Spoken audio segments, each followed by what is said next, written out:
வீர தீர விளையாட்டு களத்தை திறந்து வைக்க வந்திருக்கிறேன். மதுரையை தூங்கா நகரம் என்பார்கள். போட்டி என்று வந்துவிட்டால் தோல்வியை தூள் தூளாக்கும் நகரம் என்பதை வாடிவாசல் ஆண்டுதோறும் மெய்ப்பித்துக் கொண்டிருக்கிறது.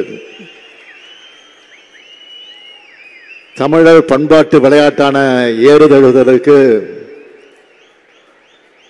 சங்கம் வளர்த்த மதுரையில் இந்த மாபெரும் அரங்கம்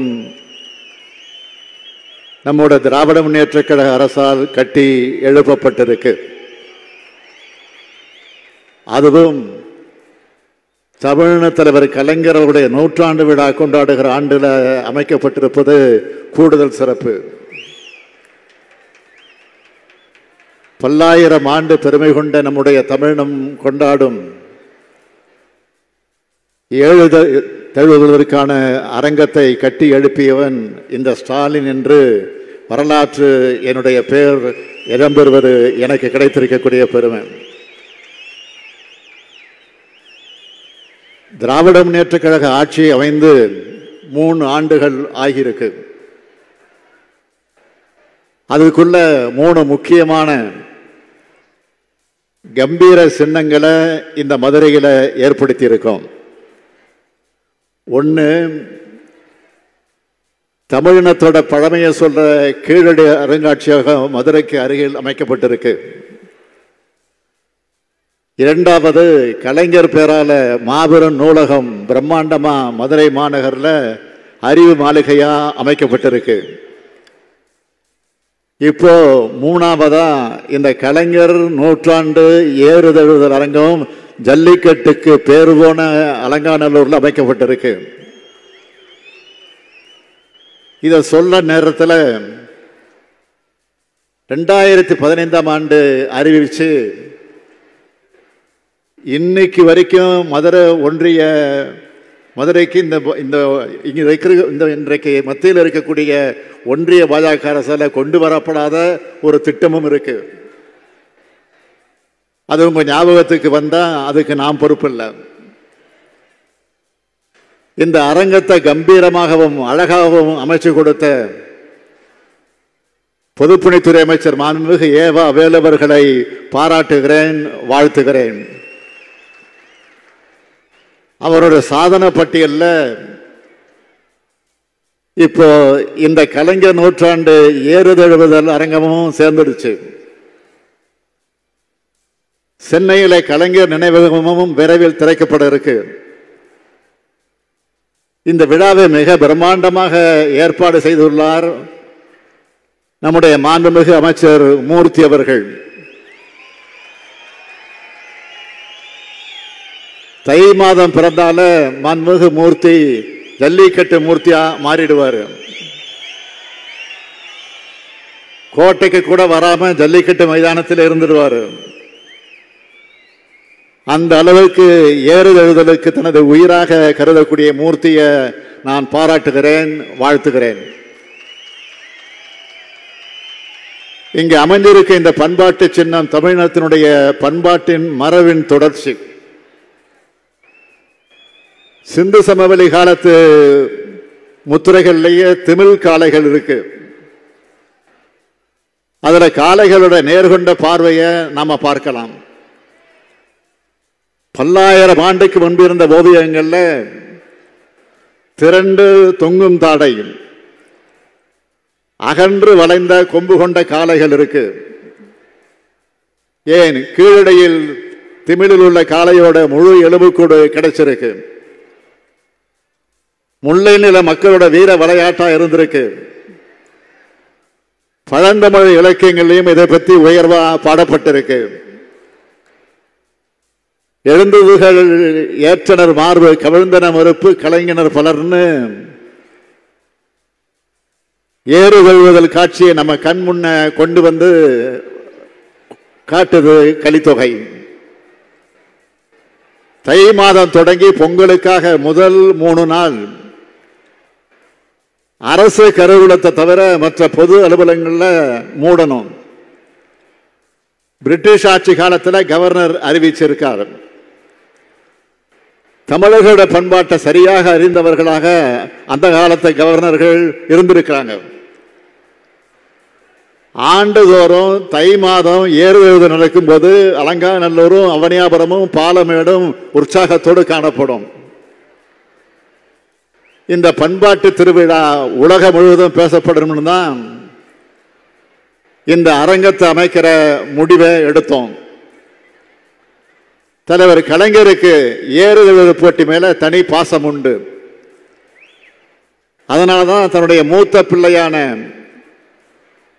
முரசொலியின் சின்னமா ஏறுதழுவு காட்சியை வச்சார். 1974ஆம் ஆண்டு ஜனவரி மாதம் சென்னையில் ஏறுதழுவு போட்டிகளை நடத்தியவர் கலைஞர். சல்லிக்கட்டு, ரேக்லா ரேஸ் போன்றவற்றை 2006ஆம் ஆண்டு சென்னை உயர்நீதிமன்றத்தோட மதுரை கிளை தடை செஞ்சப்போ பாதுகாப்பான முறையில் நாங்கள் நடத்துவோம்னு உறுதியளித்து அனுமதியை பெற்றவர் தலைவர் கலைஞர்.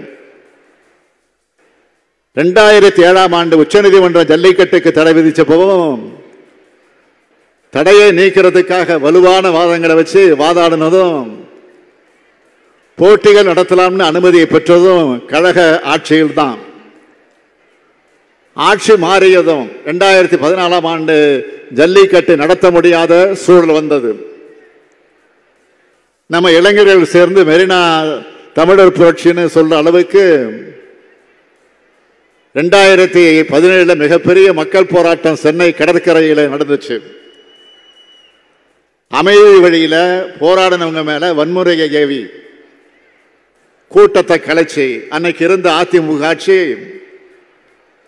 அவங்கள ஆட்டோக்குள்ளேயே வச்சு தீ வச்சு கொளுத்தி அந்த கொடுமையான காட்சியெல்லாம் அப்போ வெளியாச்சு. தமிழ்நாடு முழுக்க நடந்த போராட்டங்களுக்கு அதிமுக ஆட்சி அடிபணிஞ்சது. அதன் பிறகுதான் மீண்டும் ஏறுதழுவுதல் போட்டிகள் நடத்துகிற நிலை உருவாச்சு. ஆனாலும் நிரந்தர தீர்வு எட்டப்படலை. ஒவ்வொரு ஆண்டும் அனுமதி தரோம்ன்ற பேரில் ஒன்றிய பாஜக அரசு நாடகம் ஆடுச்சு. ஆனால் உச்ச நீதிமன்றத்தில் வழக்கு நடந்துட்டு தான் இருந்துச்சு. அந்த வழக்கில் ஒன்றிய அரசு உச்ச நீதிமன்றத்தில் என்ன சொன்னது தெரியுமா? ஜல்லிக்கட்டு, மாட்டு வண்டி பந்தயம் உள்ளிட்ட போட்டிகளை நாங்கள் அங்கீகரிக்கவில்லை. மாட்டு வண்டி பந்தயம், ஜல்லிக்கட்டு போட்டியை ஊக்குவிக்கும் திட்டமும் இல்லை. கிராமப்புற வீரர்களை ஊக்குவிக்கும் கேலோ இந்தியா உள்ளிட்ட எந்த திட்டத்தின் கீழும் ஜல்லிக்கட்டு இல்லை என்று தெரிவித்தார்கள் ஒன்றிய அரசு தரப்பில். நமது திராவிட மாடல் அரசு நீதிமன்றத்தில் என்ன சொன்னது? ஜல்லிக்கட்டு வெறும் பொழுதுபோக்கு போட்டி இல்லை, அது உழவர்களோட வாழ்வோடும் பண்பாட்டோடும் கலந்தது. போட்டிகளை பாதுகாப்பாக நடத்துகிறோம், காளைகளை நமது குடும்பங்கள் கவனத்தோடு வளர்க்கிறோம்னு அழுத்தம் திருத்தமா வாதங்களை வச்சோம். திராவிட மாடல் அரசினுடைய தீவிர முயற்சியால் ஜல்லிக்கட்டு போட்டிகள் நடத்தலாம் என்ற வரலாற்று சிறப்புமிக்க தீர்ப்பை கடந்த ஆண்டு மே மாதம் உச்ச நீதிமன்றத்தில் பெற்றோம். இவ்வளவு தடைகளையும் திமுக அரசு உடைச்சு எரிஞ்ச காரணத்தினால்தான் இன்னைக்கு ஏறுதழுவுதல் போட்டி கம்பீரமாக நடக்குது. இந்த சாதனை வரலாற்றோட தொடர்ச்சியா இந்த கலைஞர் நூற்றாண்டு ஏறுதழு அரங்கத்தில் காளைகள் ஏறுதழுதல் பற்றிய அருங்காட்சியகமும் நூலகமும் அமைக்கப்பட்டிருக்கு. பல நூற்றாண்டுக்கு முந்தைய நூல்களும் ஓவியங்களும் புகைப்படங்களும் இங்கே இருக்கு. இதனை உருவாக்கி தந்த தமிழிணைய கல்விக் கழகத்துக்கு நன்றி. அன்னை தமிழ்நிலத்துக்கு பேரறிஞர் அண்ணா தமிழ்நாடு என பெயர் சூட்டினார். தமிழுக்கு செம்மொழி தகுதி பெற்று தந்தார் தலைவர் கலைஞர். இன்னைக்கு தமிழர் பண்பாட்டு அடையாளமாக ஏறுதழுவுதலுக்கு நம்ம திராவிட மாடல் ஆட்சி அரங்கம் அமைச்சிருக்கோம்.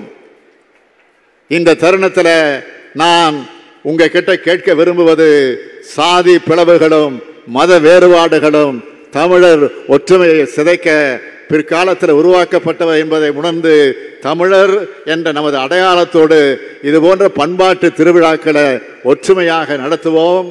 இந்த அரங்கில் காளைகள் வீரமாக களம் இறங்கட்டும், காளையர்கள் தீவிரமாக காளைகளை தழுவட்டும். தமிழர்கள் அனைவரும் ஒற்றுமை உணர்வோடு கண்டுகளிப்போம். தமிழ் வாழ்க, தமிழ்நாடு வாழ்க, வீர விளையாட்டான ஏறுதழுவுதல் வெல்க. நன்றி, வணக்கம்.